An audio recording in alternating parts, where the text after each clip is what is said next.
New hat?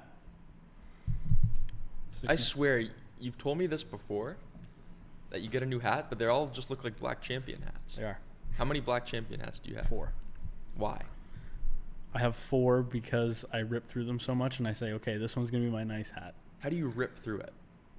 How do Like you I rip just through a sweat hat? in it. Sometimes Wash I forget that. to. Yeah, but won't it wreck the brim? Does that wreck the brim? I think so. Okay, I don't know. Anyway, that's why I've been weary. So this is champion hat number 4, $6.99. Are we recording? We are. My head is way too big to ever know anything about We're in hats. this now. This is the podcast. This is how we're starting it. Do the thing. We got to do the thing, guys, Okay. as always.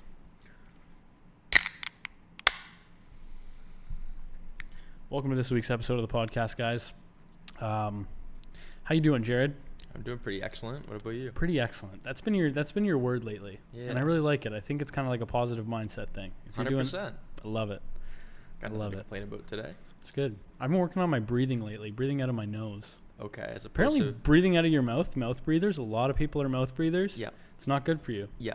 So your nose hair is there for a reason, and it acts as like a filtration device. Yeah. So anyway, I've been doing a lot of practice making sure that Okay. I'm not mouth breathing too much. What percentage would you say mouth breather versus nose breather are you?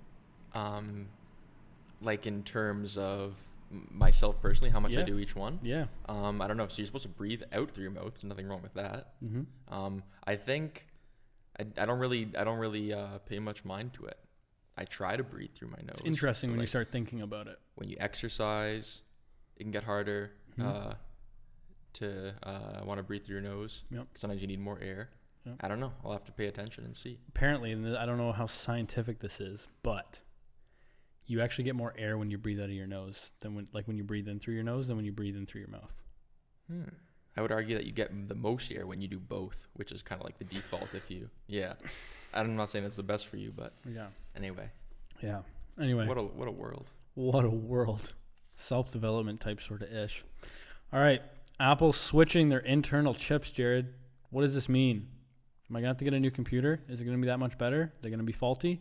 Right. So I learned about this over the weekend. Yep. Apple is releasing some new MacBooks and their line of computers late this year, late 2020. Okay. And for the first time ever, they're going to be using an ARM chip, which is actually the same set of chips, same type of technology they use in iPhones and iPads.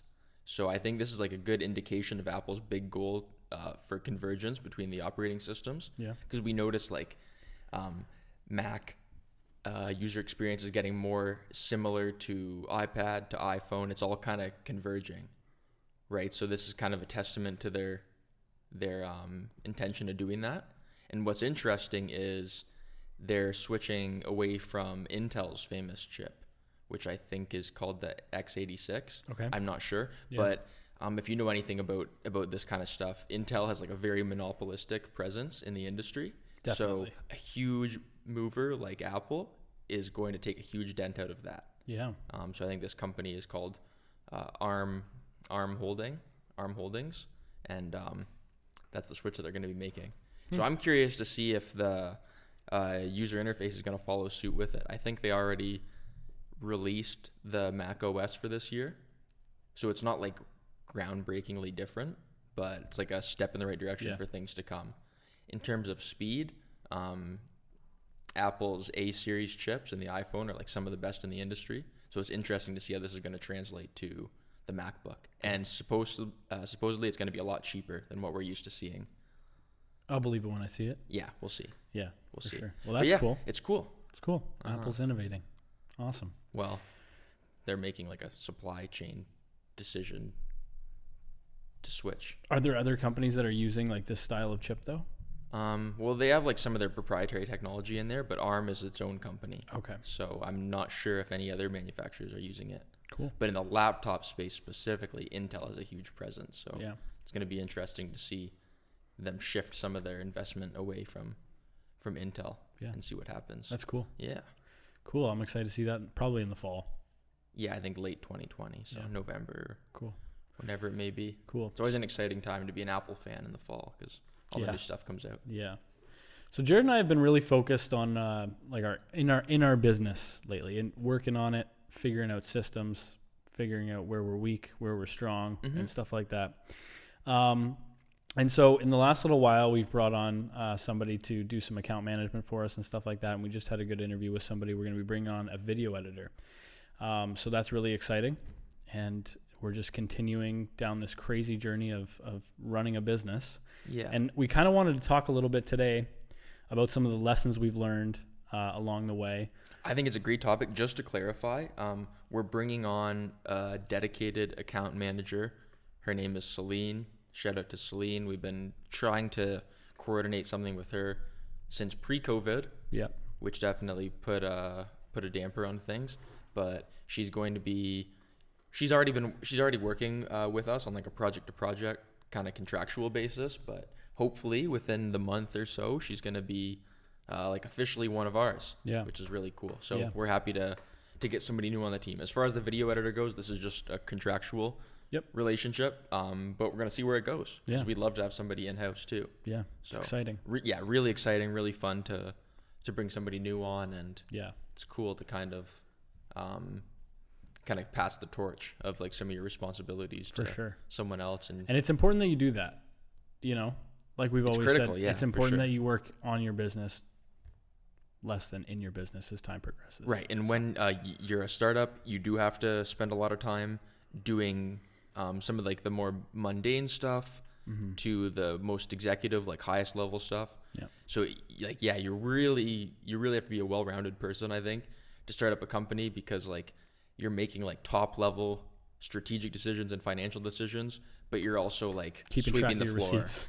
Yeah. You're like taking out the garbage as well, and everything in between. Yeah. So it's really fun to think about kind of like the organization structure of your business and how to bring people in. And and we've been really focused on that lately. Yeah, which is good. Yeah, we've been working with contractors for years now, but fortunately we're finally in the position to bring somebody in full time. So it's very fun, and we're really happy about it. So we did touch on it really briefly there about like some of the lessons that we've learned. You just brought that up before we sat down to film, and I think it's a great thing to go over. Give us one. Some of the lessons that we learned in business. Well, we were actually talking to somebody earlier today about like developing the confidence with your skill set to be able to pitch yourself to other people and convince other people that you can be trusted to work for them or to work with them. And I was saying that one of my like well-developed character traits that I think really is important is being told no 1,000 times and being comfortable with rejection. Like I think it's really transferable. I don't know if I'd call it a skill to be rejected, but like it's just a character trait to kind of develop that mental toughness and be able to take a no and not let that deter you from asking more people. Yeah. Because we've heard, exponentially more no's than we've heard yeses, but 1,000 no's is worth it. Yeah. For the right yes. 100%. And I think the sooner you kind of like push your ego to the side and acknowledge that it's okay to be rejected and we've been laughed at and everything. Sworn at. Yeah. We've everything. So I think that's really important and something that you just have to deal with, and it's part of it. Keep in mind, these lessons too are coming from two 24-year-old dudes. Like we're pretty new in the game, but we are learning a lot as we go. 100%. Okay, so you tell me one then. Man, there's so many different lessons. The one I've really been on lately is like time management, saying no to certain things, because that's something when you're first starting your business, you very rarely say no. And there was a certain point in time where there was nothing I would say no to. Yeah. Like any little piece of whatever. Oh, you can do this for exposure. Oh, you can do this for this. You can do this, whatever it is. And now we're at a point where we can actually turn down pretty sizable projects because we are busy. And saying no and dedicating your time to the things that really matter, that's something that I've always struggled with, but it's something that I've really been focused on. And in the last few weeks, I've really found some success in that. And I do get that in the beginning, it's tough to do that because you are wearing so many hats and you are just trying to find the next opportunity and what's going to take you to that next thing. And when you're early, you never know what's going to be that stepping point that gets you to the ability in order to say no. Yeah, somebody actually asked us about that today, the same person. And I completely agree with what you said. I think it's difficult when you start, and this person was asking us, do I sell myself short and do I work for a price that I don't believe is fair based on the value I bring to the table, or do I say no and then just forego the experience and not get any experience? And I think when you're young, you do have to kind of let the market dictate what you're worth. Yeah. And we started doing free work.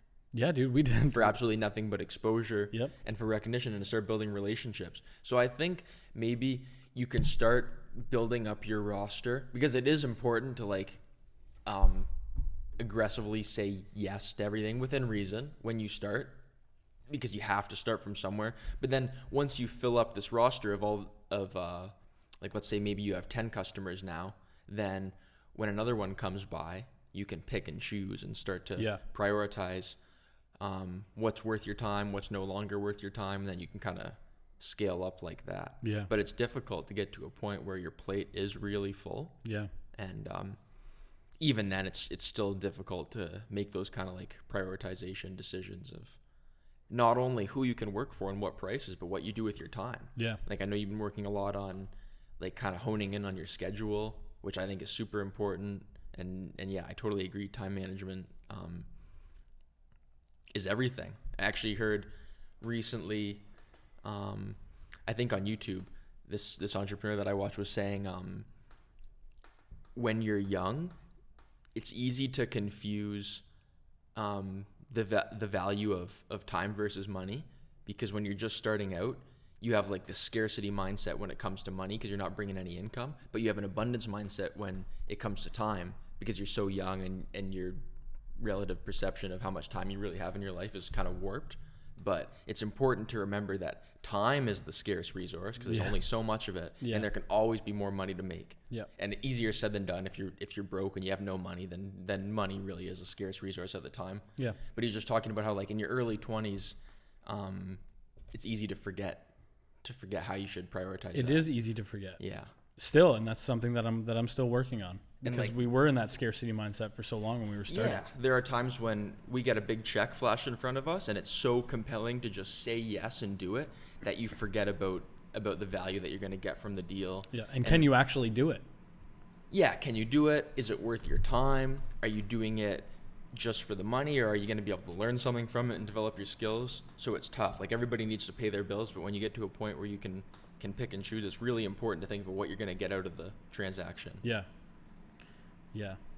Oh, the good old days of starting out in our first year when we were making like $400 a month.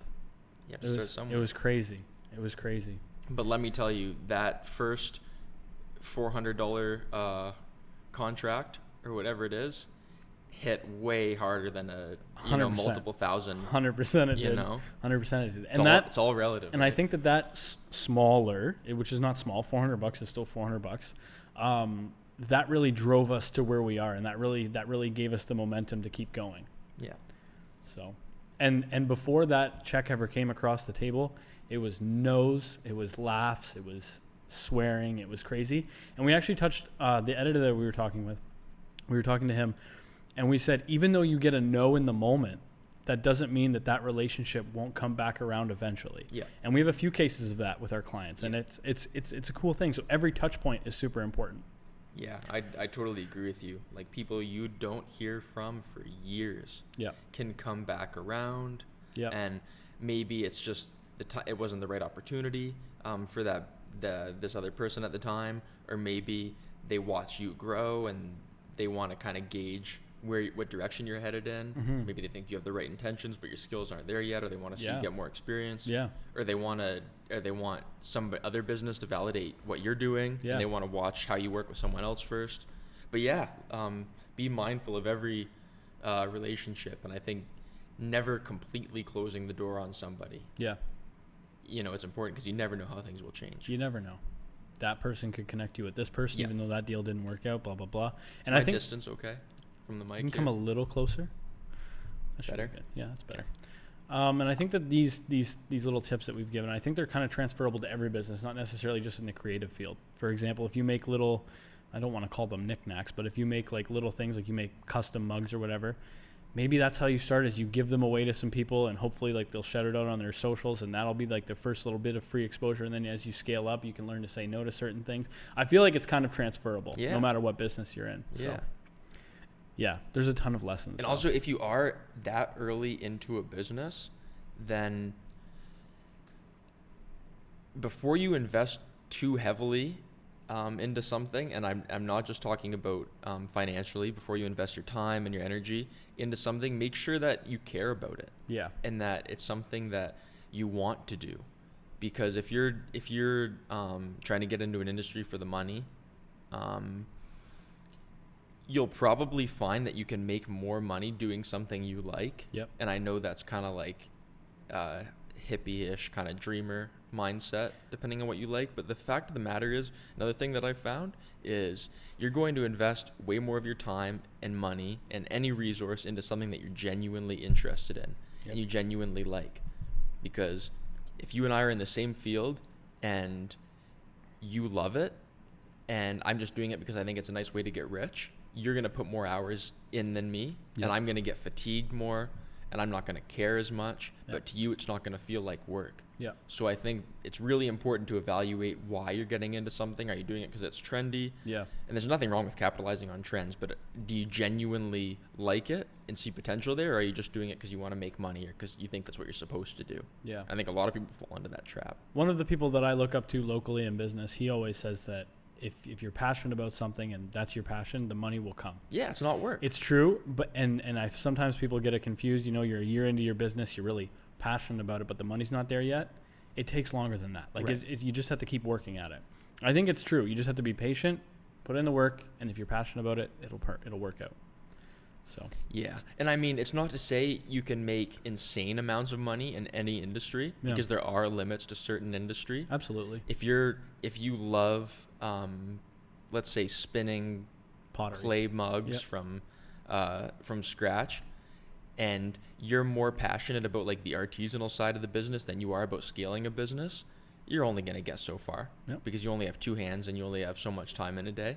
So if you really do want to scale your business, you're gonna have to learn how to do that and step away from just spinning the mugs. Mm-hmm. So it's not to say you can make unlimited money doing anything. Yeah. Because it's about like what's highly scalable. Of course. But with that being said, if you really like what you're doing, then who cares how much money you have within reason? Yeah. If you love what you're doing and your needs are met and you have like a comfortable amount of income, then what does it really matter? Of course. Yeah. Cool, man. That was Spinning good. Some game. Yeah, absolutely. Any more lessons? I feel like we could do a whole podcast on exactly. that, we could do an entire podcast on it. If you guys want to hear two 24-year-old dudes talk about their lessons 3 years into their business or 3 years into their business, let us know. We were actually talking briefly before the podcast about reviewing our actual podcast and the fact that our podcast really has no theme. Right. And at the highest level, we see a lot of the largest podcasts in the world, not to compare ourselves. Mm-hmm. We're not getting any Spotify deals anytime soon. Yeah. But I think this is the kind of format that I think is cool, and a lot of people like to just watch or listen to people talk. And if you're interested in business, you're interested in tech, you're interested in like current events and like pop culture and stuff, we'll talk about that at some point in our podcast. And I think that's kind of the general thing. It's just two young dudes talking about stuff. Yeah, like every Monday when we film our podcast, we sit down, we come up with some topics. And I was just thinking, and I asked Quentin, so what's the topic? Like, what is our podcast? Yeah. I was just like, what is our podcast? And I think he's right. And I don't think it's necessarily the worst thing in the world to not necessarily stick to a specific theme. Yeah. It might be more widely appealing instead of just focusing on one niche. I don't think there's any one right or wrong way to do it. And it's kind of therapeutic for us to just kind of sit here and talk about what's going on, and not feeling like you have to be restricted to something. And I think we that's where we pigeonholed ourselves, my favorite word. Yeah. That's where we pigeonholed ourselves the last time, is we wanted to stick to social media and talking about business and stuff, and then we kind of got content. That gets super redundant, It gets super redundant. So let's just keep it kind of broad, conversation style with a little list here to go off of. And what do you guys think of the podcast so far? We have feedback here and there. What do we have to do for like one comment? Straight up, give us some comments on the YouTubes. Yeah, for sure. So, and like we're about to hit 1,000 views on YouTube, by the way. Okay, cool. When I think about, what I want to get out of a podcast, like depending on who the guest is or who the topic is, like I can watch a podcast situationally. Like I might not love every single guest or every single topic, but when there's something that comes to me, when there's a topic that I really like or something that appeals to me, I'll maybe watch a host that I don't normally watch or something like that if I think the topic's interesting. So it's nice to kind of appeal to different types of people. Yeah. Because not everybody cares about social media marketing and whatnot. No. So that's kind of where we're at. Yeah. So I think we're going to kind of double down on the no theme idea. Man, you guys loved the merch stuff last week. I don't know if you took a look at the people that wanted to order with the sizes and stuff like that. It went over really, really well. Right. Thank you to everybody that's interested. We had some cool conversations with some people about it. And that's coming soon. We should be getting a sample this week of our embroidered logo and stuff. And yeah. We got we asked people what their interest would be in the merch. Like it's not going to be super branded, but it is going to have our logo on it. It's going to be pretty minimalist otherwise. And I'm really excited to show you guys. We're getting our first sample this week. Awesome. So I'm super excited to see that. We may or may not show you depending on the quality of it and how we feel about it. But we asked people, we wanted to kind of take a census of who would wear it. And we got a lot of yeses. We got one no. We got a couple no's. We got a couple one no. Shout out to you, Taylor Hughes, for not being a yes man and for letting us know that you wouldn't wear it, because I really appreciate that feedback. And I would rather you tell me the truth than let me just bounce off you as an echo chamber. Absolutely. Because awareness is super key. Yep. And I really appreciate authenticity and honest feedback. And I think that ideas should be, I like to use the phrase shit tested. Like if you have a belief, you should be able to throw it against the wall and try to smash it and see if it holds up, because that really solidifies how solid a concept is, I think. Yeah. Really important to do that. Yeah. So if you don't like the podcast, tell us. I promise I won't be heartbroken. I'll be happy. Like, straight up. That's such valuable intel to us. Let us know if you don't like what we're doing. Yep. If there's something that bothers you, please. We have friends who let us know if there's quality issues, who let us know if it's boring or if they can't watch it. Thank you so much. I'll never take it the wrong way. Yep. Like I don't think I'm interesting either. We got no's so frequently, and not to like toot our own horns, but like we know how to take a no. We know how to take feedback. So anyway, if there's ever anything you guys are like, respect us enough to tell us the truth, please. That's what we ask. Yeah. Love that. Okay. And would you guys like a full episode on business lessons? Maybe we could bring somebody in from a different industry or just keep it between the two of us. Yeah. It's like I've learned so many truths that are really like transferable, not only to different businesses, but just life in general. Like being able to take rejection, that's way more, that's applicable to so many things outside of the business realm. Yeah. And it just speaks to this broader theme of like being okay with failure, because you have to fail to succeed. Yeah. Yeah. I think I'm going to go out on a limb here. A lot we could talk about there. I've learned a lot more running and operating a business than I think I did in university about business and stuff. Yeah. But university, a lot of it was more like personal development and like learning how to live on your own. Again, going back to the time management thing, learning how to cook, like that kind of stuff. But as far as the actual content that I learned, I feel like we're getting a real world business degree doing this. Yeah. I think you can take what you want from whatever you want. Yeah. University for you can be whatever you want it to be. Yep. Like it's good to get out of your house and learn to live by yourself. Mm-hmm. Do you have to pay private college tuition to develop that skill? No. It depends on the situation. I personally found it good to get out of my comfort zone and move somewhere where I didn't know anybody and kind of have to start developing new relationships. And I've made, connections that I'm sure are going to be lifelong connections. The time management is a big thing. But it is what it is. Like you can scrape by in school, not really doing much and not really getting much out of your courses, and you can skip them or you can do whatever. And, it's not that you have to do that to follow most career paths. And I think increasingly more career paths you can get into without post-secondary education. Yeah. It's about what you know. And the experience you have. And like you said, I totally agree about learning more from business, because it's an experiential education. Like, you're actually in it and you're doing it. Yeah. And some universities is like bits of co-op and internship and stuff like that, which I do think is really important. Yeah. And but that being said, it's not the only way to kind of break into those industries. No. And I think we're seeing more and more options out there for people who don't do post-secondary. Yeah. I personally, as a whole, am very against the concept of like institutional post-secondary. It's crazy to look back on it, knowing what we know now. And yeah, and like we said, hindsight is 20/20, and you wouldn't be the person you are today with or without it, for better or worse. Yeah. So it's hard to be able to quantify like how it affected you. Yeah.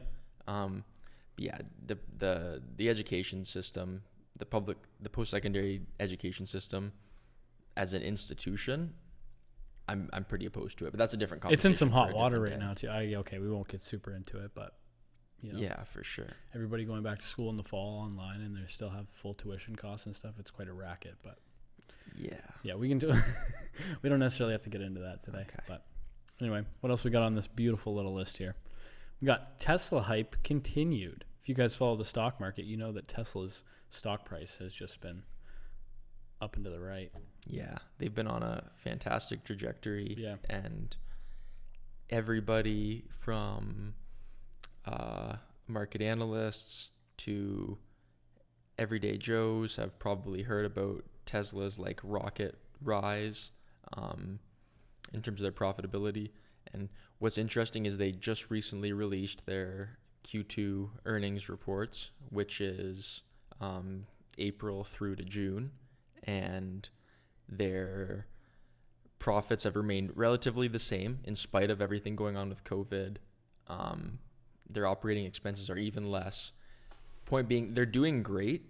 And what's really interesting is they've officially qualified themselves to join the S&P 500 market index, which, for you don't know, it's a very broad market index which tracks the 500.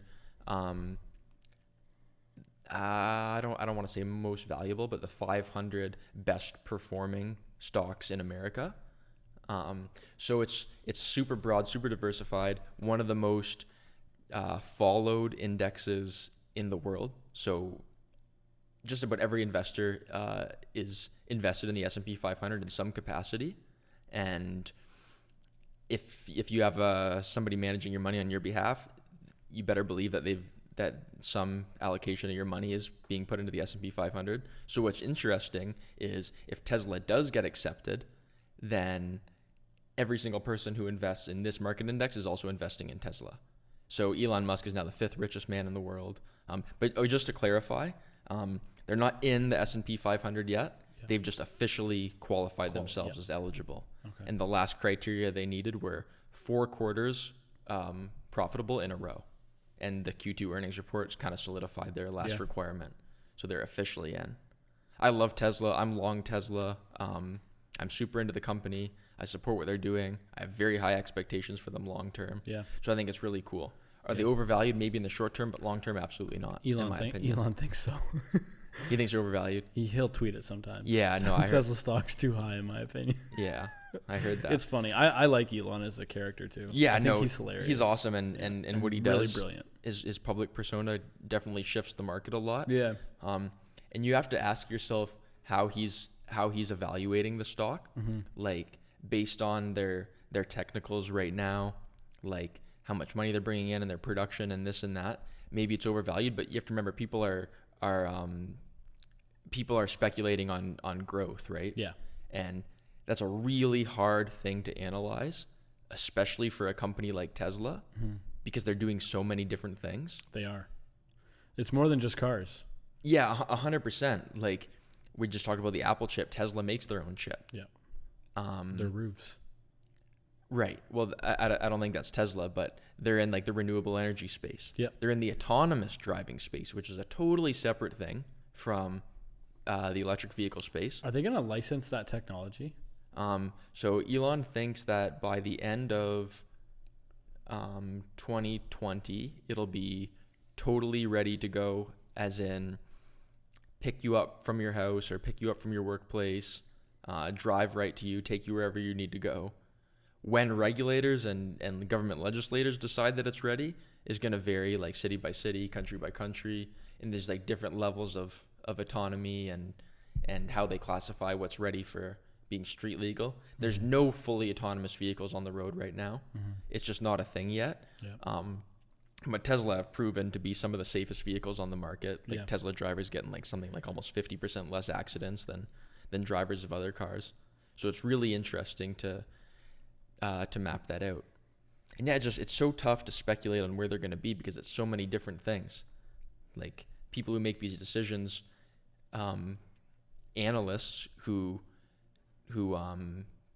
form the opinion of like big investment companies and hedge funds and stuff like that, they're usually like pretty industry specific. So if you ask like an automotive analyst to evaluate Tesla, they're not going to paint a full picture. Yeah. Because Tesla's more of like a Silicon Valley tech company as well. Yeah. As well as the car infrastructure. Not to mention their cars are years ahead. You know? Yeah, it's crazy. Not to mention they make their own chips. It's crazy. And then they're also doing, you know, the autonomous taxi network. Yep. Right. So profit margins in the automotive industry are one thing. But if they do autonomous taxi network, Uber style, that's a SaaS business, like a software as a service business model, where margins are 75% plus, which is insane. So you try to converge all these different things that they have going for them, and it's really tough to evaluate a company based on all those different things at once because they're not a standard company. They don't directly compete with any one company. Yeah, so, and it is crazy when you look at some of the vehicles that are being put out by GM. Besides the Ford Bronco, which is absolutely unreal cool looking. That's the coolest looking non-electric vehicle that's been released in a long time, in my opinion. They just nailed it. Anyway, I'm not sure where I was going with this. Yes, Tesla just looks light years ahead. Like, it looks like all the other cars are like way old. Like, everything that's been released this year, it's kind of like, yeah, okay, but it doesn't have, you know what I mean? Yeah. Like, it's not electric, it doesn't drive itself, and everything just looks old now. It's crazy how they've changed the market. Yeah. So like, if you guys know Nvidia, they're another chip company. We're talking a lot about chips today. But all dressed. Yeah, some of their, that's a Canadian thing, I think. All dressed chips. It is. Not those chips, Nvidia chips, computer chips. Yeah. They one of their analysts says Tesla is at least 4 years ahead of their competition. Yeah. And another thing that I think is really kind of situational that's working to Tesla's advantage is all these other car companies that are slowly increasing their R&D budget to focus on EVs and autonomous vehicles have just been hit by COVID. So all this potential capital that they could be investing in catching up with Elon, who's already at least 4 years ahead in terms of the chip, they're now spending fighting fires and trying to recover from this huge pandemic. Yeah. And obviously Tesla's not exempt to it. Yep. But that's certainly not closing the gap. No. And Ford and Fiat Chrysler just announced that because of all the people that can't work due to COVID, they've had to bring on a bunch of temporary workers, which isn't great because how, like, Fiat Chrysler and Chrysler in general, they've been known to have quality issues as it is. So now they're going to bring in temporary workers. It's really an interesting scene. So, crazy. Yeah, definitely. I'm super long Tesla. I love the company. I love what they're doing. I think it's like paradigm shifting technology, and the automotive industry hasn't changed in a long time. Yeah. And it's about time. Yeah. What do you think of the Cybertruck, really quick, while we're on this? I know you don't like pickup trucks in general. I think like it's a really futuristic design. I think the no paint is cool. Like the stainless steel kind of brushed body is cool. Yeah. But I think good on Tesla for doing something so outlandish and just trying. It's a great word for it. Yeah, and I think it was Elon who said in an interview, can you tell yet that I'm a fanboy? I think it was Elon who said in an interview that it's pretty bold to get into that segment because brand loyalty is the strongest amongst any vehicle segment. Like, you don't see people who drive a coupe with a bumper sticker on the back that says like Ford is better than Chevy, or like a little boy peeing on the Ford logo. Like, it's ridiculous. Like, the brand loyalty is so strong, and I just don't understand it because I don't need a pickup truck. I don't get it. But to kind of penetrate that segment is hard in and of itself because of the brand loyalty thing. And another thing is these are people who might not be the most receptive to EVs. Oh, no. You know, perhaps, and I don't want to get any trouble here with my assumptions or stereotypes, but perhaps these aren't the people who are super concerned with sustainability. For truck people, generally the trend is the bigger the better. These things guzzle gas. Yep. You know, so that might not be the most environmentally conscious consumer. So to tell them, hey, here's this new brand, and it's a Silicon Valley super liberal tech company, and they just opened a factory in Shanghai, and now they're in your market. You want to buy one? You know, it's a pretty tall ask. It is an insane ask. And the design itself is just crazy. But it's what they had to do in order to get the attention. Yeah. So, but I think that's super cool. I do too. And all that is not even considering the autonomous taxi network. No. Which is going to play a huge role in their business model. Yeah, and I'm sure the Model Y will go over well too. Their new little SUV. Right. Yeah, they've got a lot. Yeah. They've got a ton of vehicles now. So since you are a fanboy, do you know if he actually meant to spell sexy with the 3? I have no idea. Okay. Because that is pretty hilarious. I mean, he is trolling people just for the fun of it. Like, okay. I know the short shorts. Yeah. Just came out and they sold out. I don't know. I wouldn't put it past him either way. So for those of you that don't follow Tesla, basically not their first model because they released the Roadster first, but the Tesla Model S, Tesla Model 3, which is a backwards E. Which is a backwards E. The Model X, which is the big SUV. Sex. Yep, sex. And then the Model Y says sexy. Is that a thing? So he released like a pair of like little red short shorts that say sexy on the butt. That's hilarious. Yeah. With the 3? Yeah. That's hilarious. And he sold them for $69 and 420 cents.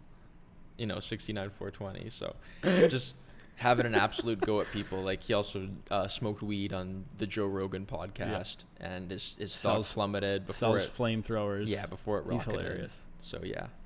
All right. Anyway. That being said, he's doing one of the most important services somebody with his reach and with his size of circle of influence can do for the planet. Yep. So yeah. Absolutely. Awesome. All right, guys. We're going to wrap it up here. Thank you so much for tuning into the podcast, and we'll talk to you next week. Leave a comment this time, guys. Yeah. See you later. Cheers.